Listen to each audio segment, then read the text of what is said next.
Hey, what's going on, guys? This is Pete with Auto Repair Tips. If you like the video, hit the like button, subscribe to the channel, and don't forget to hit the bell for notifications. In the description below, I'm gonna leave a link to my website where you can get some good deals on some tools. And there's also a form there to fill out. If you're working on a vehicle and you need some information on it, you fill out the form, shoot it to me, and I'll get back to you as soon as I can. Hey, in the comments below, let me know what your favorite kind of car is and what kind of repair videos you guys like. What you're going to do to get the filler nut cover off is you got to remove the tail light. There's 4 Phillips head screws. Alright, once it comes out, you're going to have a harness here.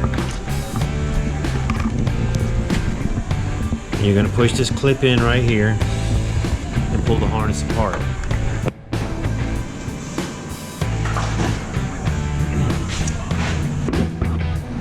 There's 4 clips.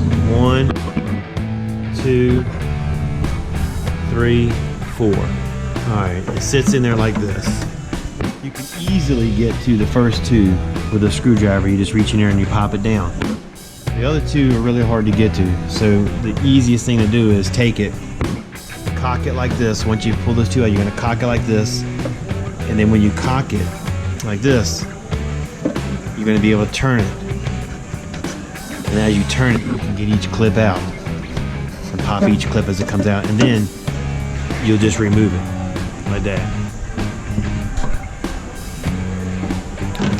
So these are what the clips look like, and it sits in there just something like this. Okay, so you can get to this clip and you can get to this clip fairly easy, and once you get it pulled out about yay far, you'll be able to spin it around and get the other clips out.